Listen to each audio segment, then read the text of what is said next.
Hello, hello. I apologise. I have not been on here. We had Easter, so that was brilliant. And then I've not been very well, but I'm fine, and I have not had anything COVIDy.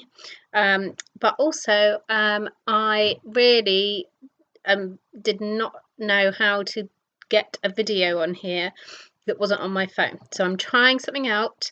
This is my son's laptop. I hope it works. I'm going to read this to you from the very beginning. I've decided beginning is best. I did find a character description of Maya, which I just came across. It's not how I pictured her in my head. So when I first read it to you, I don't know how much I took in. So have a listen. I'm going to try and read a chapter at a time. I hope this is working and is fine. I don't know where to look. It's so confusing.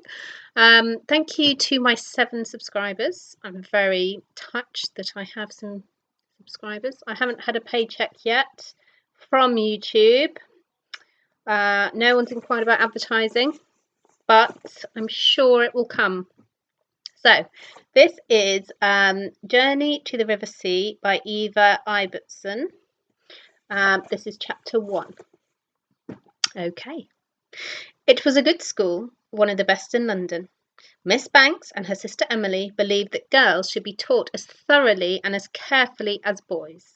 They had bought 3 houses in a quiet square, a pleasant place with plane trees and well-behaved pigeons, and put up a brass plate saying, "The Mayfair Academy for Young Ladies," and they had prospered. That means they've done really well. For while the sisters prized proper learning, they also prized good manners, thoughtfulness, and care for others, and the girls learnt both algebra and needlework. Moreover, they took in children whose parents were abroad and needed somewhere to spend the holidays. Now, some 30 years later, in the autumn of 1910, the school had a waiting list, and those girls who went there knew how lucky they were. All the same, there were times when they were very bored. Miss Carlyle was giving a geography lesson in the big classroom, which faced the street. She was a good teacher, but even the best teachers have trouble trying to make the rivers of southern England seem unusual and exciting. "Now, can anyone tell me the exact source of the River Thames?" she asked. She passed her eyes along the rows of desks, missed the plump Hermione, the worried-looking Daisy, and stopped by a girl in the front row. "Don't chew the end of your pigtail," she was about to say, but she did not say it, for it was a day when this particular girl had a right to chew the curved ends of her single heavy plait of hair. Maya had seen the motor stop outside the door and had seen old Mr. Murray in his velvet-collared coat go into the house. Mr. Murray was Maya's guardian, and today, as everyone knew, he was bringing news about her future. Maya raised her eyes to Miss Carlyle and struggled to concentrate. In the room full of fair and light brown heads, she stood out, with her pale triangular face, her widely spaced dark eyes, her ears laid bare by the heavy rope of black hair, gave her an unprotected look. "The Thames rises in the Cotswold Hills," she began in her low, clear voice, "in a small hamlet." Only what hamlet she had no idea. The door opened. 20 heads turned. "Would Maya Fielding please come to Miss Banks' room, please?" said the maid. Maya rose to her feet. Fear is the cause of all evil, she told herself, but she was afraid. Afraid of the future, afraid of the unknown. Afraid in the way of someone who is alone in the world. Miss Banks was sitting behind her desk. Her sister, Miss Emily, stood behind her. Mr. Murray was in a leather chair by a table, rustling papers. Mr. Murray was Maya's guardian, but he was also a lawyer and never forgot it. Things had to be done carefully and slowly and written down. Maya looked round at the assembled faces. They looked cheerful, but that could mean anything. And she bent down to pat Miss Banks' spaniel, finding comfort in the feel of his round, warm head. "Well, Maya, we have good news," said Miss Banks, a frightening woman to many, now in her 60s, with an amazing bust which would have done splendidly on the prow of a sailing ship. She smiled at the girl standing in front of her. A clever child, and a brave one, who had fought hard to overcome the devastating blow of her parents' death in a train crash in Egypt 2 years earlier. The staff knew how Maya had wept night after night under her pillow, trying not to wake her friends. If good fortune was to come her way, there was no one who deserved it more. "We have found your relatives," Miss Bank went on. "And will they—" Maya began, but she could not finish. Mr. Murray now took over. "They are willing to give you a home." Maya took a deep breath. A home. She had spent her holidays for the past 2 years in the school. Everyone was friendly and kind, but a home? "Not only that," said Miss Emily, "but it turns out that the Carters have twin daughters about your age." She smiled broadly and nodded as though she herself had arranged the birth of the twins for Maya's benefit. Mr. Murray patted a large folder on his knee. "As you know, we have been searching for a long time for anyone related to your late father.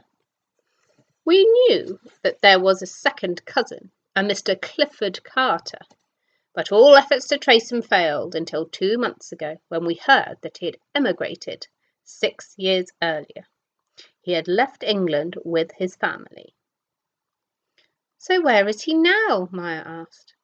There was a moment of silence. It was as though the good news had now run out, and Mr. Murray looked solemn and cleared his throat. "He is living, the Carters are living on the Amazon." "In South America, in Brazil," put in Miss Banks. Maya lifted her head. "On the Amazon?" she said. "In the jungle, do you mean?" "Not exactly. Mr. Carter is a rubber planter. He has a house on the river not far from the city of Manaus. It is a perfectly civilized place. I have, of course, arranged for the consul out there to visit it. He knows the family, and they are very respectable." There was a pause. "I thought you would wish me to make a regular payment to the Carters for your keep and your schooling. As you know, your father left you well provided for." "Yes, of course I would like that. I would like to pay my share." But Maya was not thinking of her money. She was thinking of the Amazon, of rivers full of leeches, of dark forests with hostile Indians, with blowpipes and nameless insects which burrowed into flesh. How could she live there? And to give herself courage, she said, "What are they called?"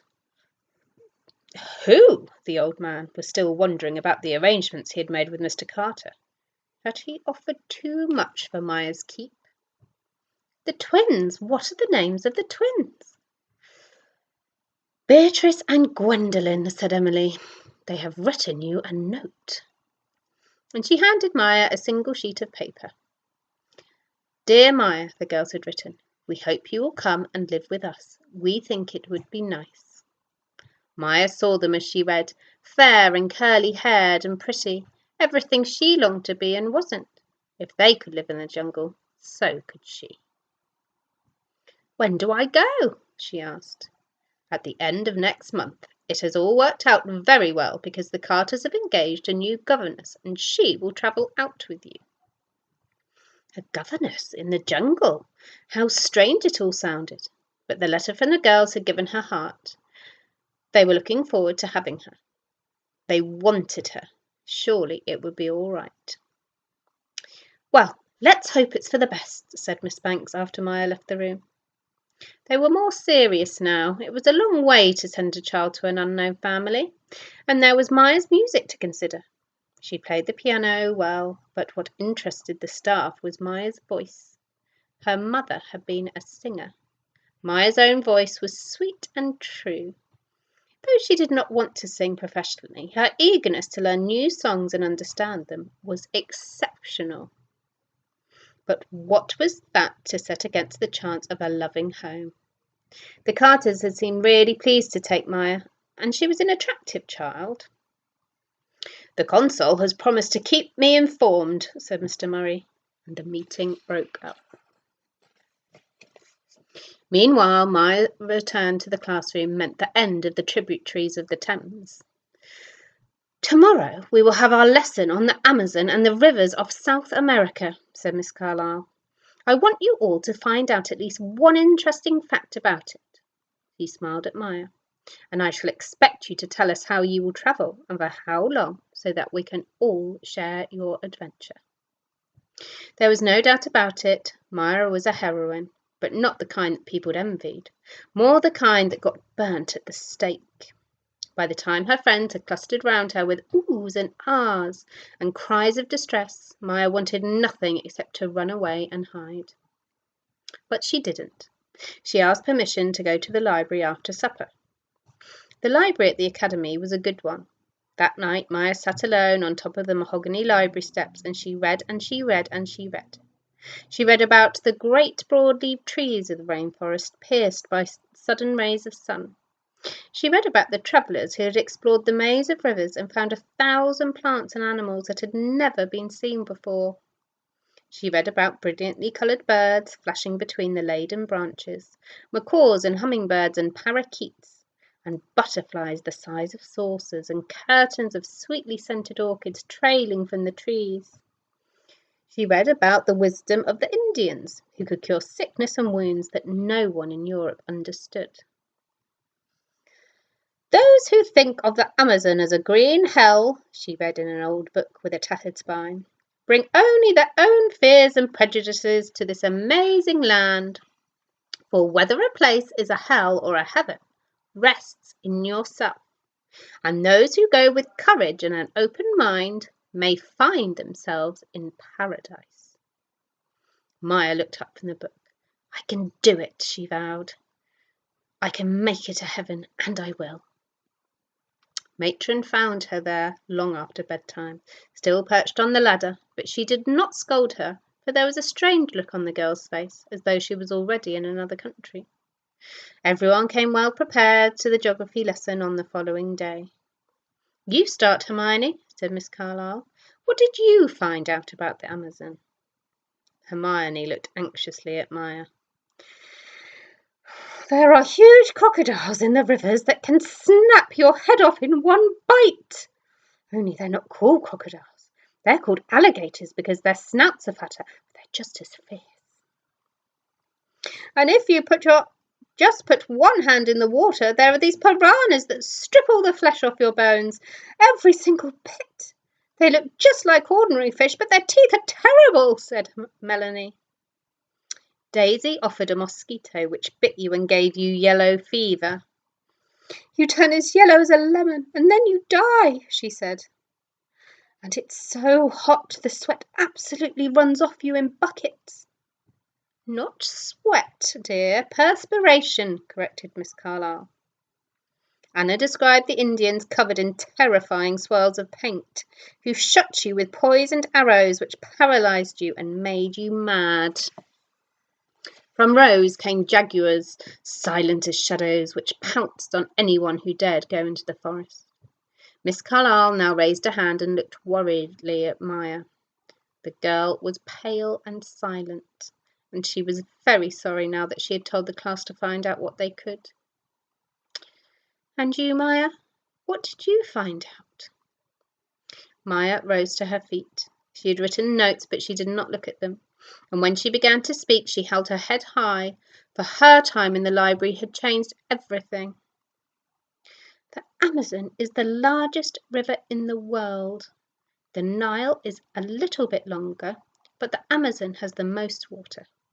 It used to be called the River Sea because of that, and all over Brazil there are rivers that run into it.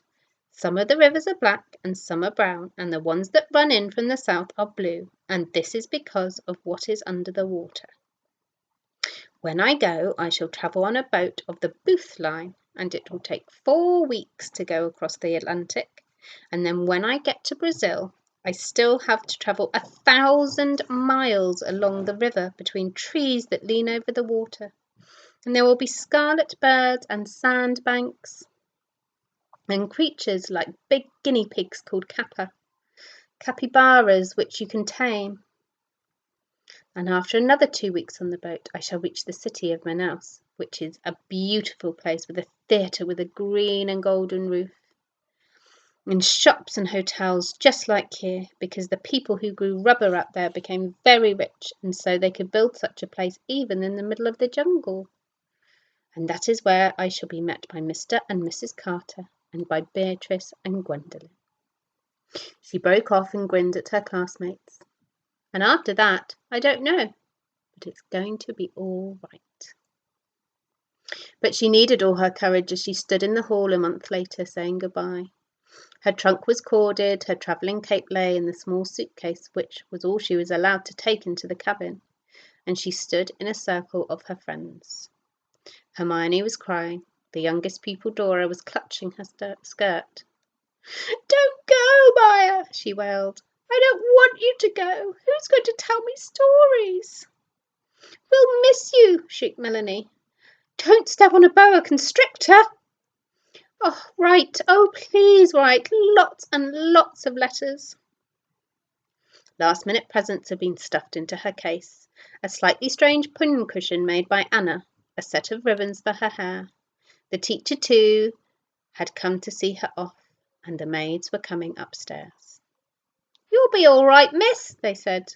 "You'll have a lovely time." They looked at her with pity. Piranhas and alligators were in the air, and the housemaids who had sat up most of the night with Maya after she heard of her parents' death was wiping her eyes with the corner of her apron. The headmistress now came down the stairs, followed by Miss Emily, and everyone made way for her as she came up to Maya. But the farewell speech Miss Banks had prepared was never made. Instead, she came forward and put her arms round Maya, who vanished for the last time into the folds of her tremendous bosom. "Farewell, my child," she said, "and God bless you." And then the porter came and said the carriage was at the door. The girls followed Maya out into the street, but at the sight of the black-clad woman sitting stiffly in the back of the cab, her hands on her umbrella, Maya faltered. This was Miss Minton, the governess who was going to take care of her on the journey. "Doesn't she look fierce?" whispered Melanie. "Poor you," mumbled Hermione. And indeed the tall, gaunt woman looked more like a rake or a nutcracker than a human being. The door of the cab opened. A hand in a black glove, bony and cold as a skeleton, was stretched out to help her in. Maya took it and, followed by the shrieks of her schoolmates, they set off. For the first part of the journey, Maya kept her eyes on the side of the road. Now that she was really leaving her friends, it was hard to hold back her tears. She had reached the gulping stage when she heard a loud snapping noise and turned her head. Miss Minton had opened the metal clasp on her large black bag and was handing her a clean handkerchief embroidered with the initial A. "Myself," said the governess in her deep, gruff voice, "I would think how lucky I was, how fortunate." "To go to the Amazon, you mean?" "To have so many friends who were sad to see me go." "Didn't you have friends who minded you leaving?" Miss Minton's thin lip twitched for a moment. "My sister's budgerigar, perhaps, if he has understood what is happening, which is extremely doubtful." Maya turned her head. Miss Minton was certainly a most extraordinary-looking person. Her eyes, behind thick, dark-rimmed spectacles, were the colour of mud. Her mouth was narrow, her nose thin and sharp, and her black felt hat was tethered to her sparse bun of hair with a fearsome hat-pin in the shape of a Viking spear. "It's copied from the armour of Eric the Hammerer," said Miss Minton, following Maya's gaze. "One can kill with a hat-pin like that." Both of them fell silent again, till the cab lurched suddenly and Miss Minton's umbrella clattered to the floor. It was quite the largest and ugliest umbrella Maya had ever seen, with a steel spike and a long shaft ending in a handle shaped like the beak of a bird of prey. Miss Minton, however, was looking carefully at a crack in the handle, which had been mended with glue. "Did you break it before?" Maya asked politely. "Yes." She peered at the hideous umbrella through her thick glasses. "I broke it on the back of a boy called Henry Hartington," she said. Maya shrank back. "How—" she began, but her mouth had gone dry. "I threw him on the ground and knelt on him and belaboured him with my umbrella," said Miss Minton. "Hard for a long time." She leant back in her seat, looking almost happy. Maya swallowed. What had he done? He had tried to stuff a small spaniel puppy through the wire mesh of his father's tennis court. Oh, was it hurt badly, the puppy? Yes. What happened to it? One leg was dislocated and his eye was scratched. The gardener managed to set the leg, but we couldn't do anything about his eye. How did Henry's mother punish him? She didn't. Oh dear me, no. I was dismissed instead, without a reference. Miss Minton turned away.